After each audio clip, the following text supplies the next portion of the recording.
Survival.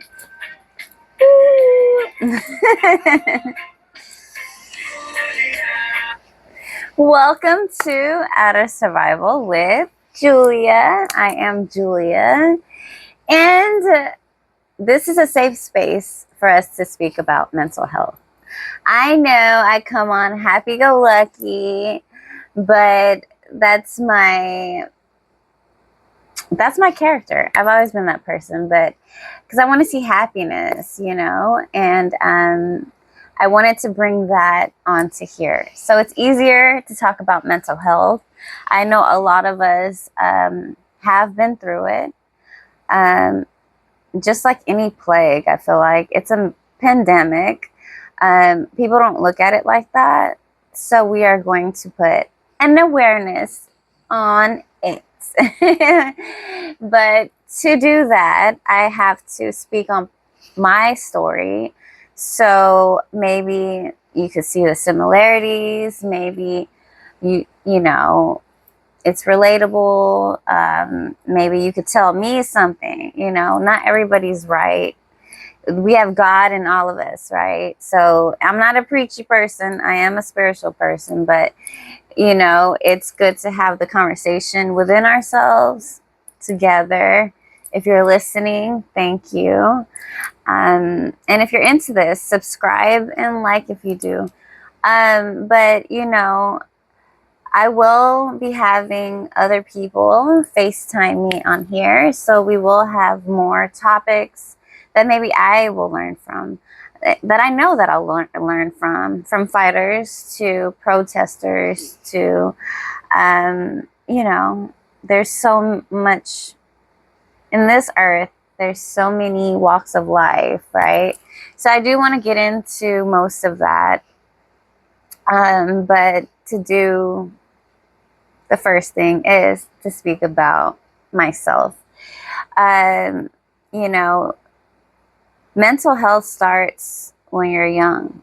You hear a lot of people talk about inner child work, which I have done. I still feel like, certain things have to be released. Yes, crying. Yes, I was the one that was so tough that I couldn't cry. Even though when I was little, I was crying a lot. But I think that's the abuse I took that I didn't know. You do these things and you take on things unknowingly. Like for me, when my mom had her 2 kids, I ended up being the caretaker at 12. Which a lot of people will say, that's about the age, but a premature child, and another one a year later, that took a toll on my childhood because it made me be the caregiver. And if you know that archetype, it's always like, oh, are you okay? Are you okay? And it turned that into toxic parents. They're like, you're supposed to be like this, that, you get in trouble for things that you would think you had the baby, and so I went through that. I went through thinking that you had to take care of your parents. Don't get at me in the comments, but go ahead and share your stories. And if you do disagree, I don't mind. It's a safe space to have those conversations. But, for me, the old me, let's do that. The old me will say, yeah, my dad is older than my mom. I'm going to have to go check on him every year. I'm gonna have to make sure he's okay. He's giving me all these stories that his stomach is gonna burst open, like TMI, I know, but those are the things that he was telling me. And so I always thought my dad was like an extraordinary dad when he was just a deadbeat, like single parent. My mom was the one that had to, in my adolescence, get me out of jail because she was my mother. That was like the only thing she did do, was make sure her self wasn't in trouble. So, and looking for a boyfriend and not a stepdad for me. So it was very toxic, and I never saw it. I never saw it until I got sick for the 7 months, and it really took a toll on my mental because, you know, you're supposed to fend for yourself, right? But you would never think in a million years that some people would want to hurt you in a way to institutionalize you. You think of the fairy tale of, being a turtle. That's because it's God's world, right? Being a turtle, the mother digs a hole. I was watching animation. It was from Turtle Tales. It's cute. I love animations. Okay, so like the mother digs a hole, put all the eggs there, and then it's for the turtle to fend for itself back, right? And then they find their family and they're happy. But in the midst of that, there's they have soft shells. The birds could come get them. They're so little, like they could get stepped on. What if they, went to the wrong family? No, I'm playing. But like it takes a lot for that turtle to get back, right?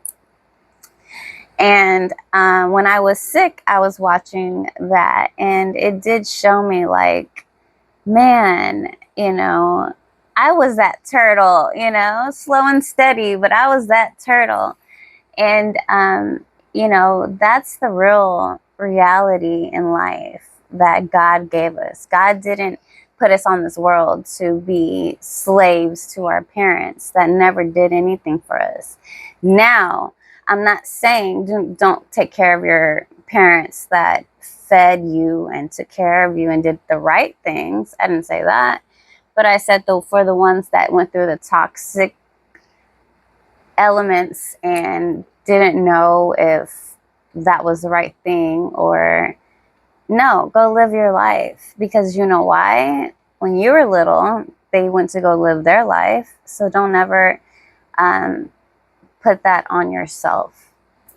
And another thing is, with the turtle analogy, once you get to shore, right, you do find your family and you find the right ones.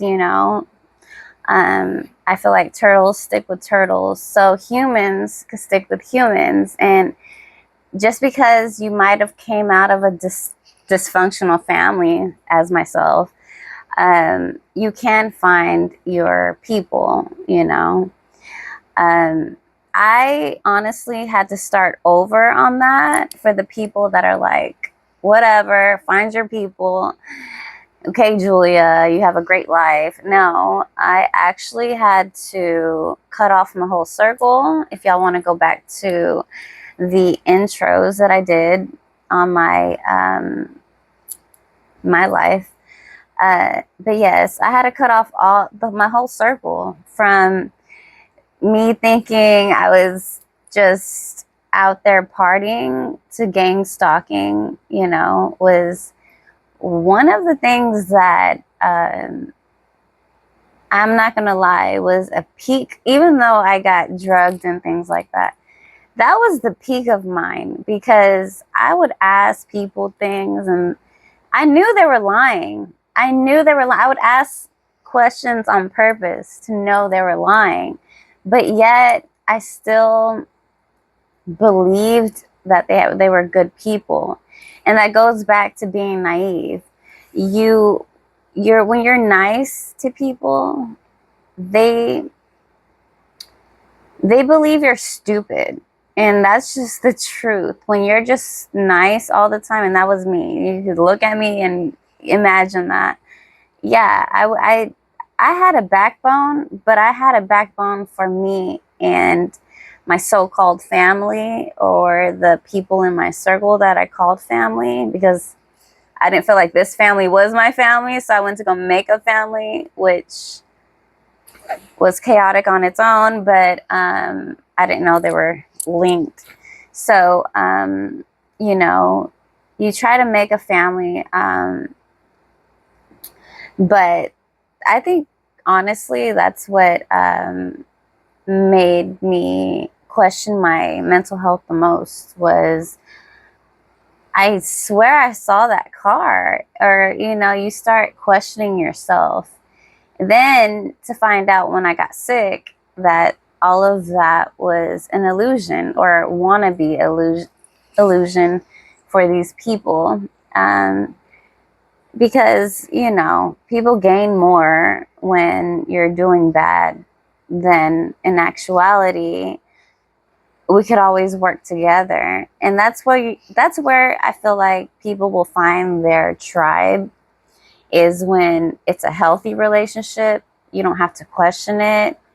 I was always questioning the people I was around, not understanding that they were all in it, my little Truman show. And, I got to the place where solitude is the best. I started working on myself for the people that maybe in the thick of it, maybe just realized it, or maybe could help me with some things in the comments. But I started writing again. I started painting again. The little things, not running the streets and trying to party all the time, but actually taking in people's conversations when it's about grief, about real things that are happening in life, and not the fairy tale of, wanting to be, the best model, or whatever the case may be. But, to actually take care of your mental health. And that's what it is, health of your mind. I really make it a big deal about, with my holistic practices, about taking care of your mind, body, and soul. And so this is my way of actually exercising your mind, because you never know what someone's going through. In those 20 years, I know it's a long time, in those 20 years that I've had those people around me, including my ex, my family, the circle I had, it really showed me that I was stronger than what I was put through, that they all were a lesson, that I can come on here and sympathize with the man, that I could sympathize with a young girl, to a woman, to, you know what I mean? Like, I feel like God gives us these lessons and trials so we could help the next person that might be in the thick of it. And that's the reason why I really want this podcast to really pop off, because I really want to hear your stories. I want to have that FaceTime with you guys. But I do want you guys to understand and get to know me a little bit better. So that's why I was doing a couple with my solos. But I found sovereignty. I found God. I found that God is within us, and that there's nothing anyone can do to take you away from you. When I woke up out of that coma of sickness, let's call it what it is, I found myself doing things that I never thought I'd do, but I'm glad I'm doing it. And I hope that can be a change for you guys. I know it's hard. I know it can be tough.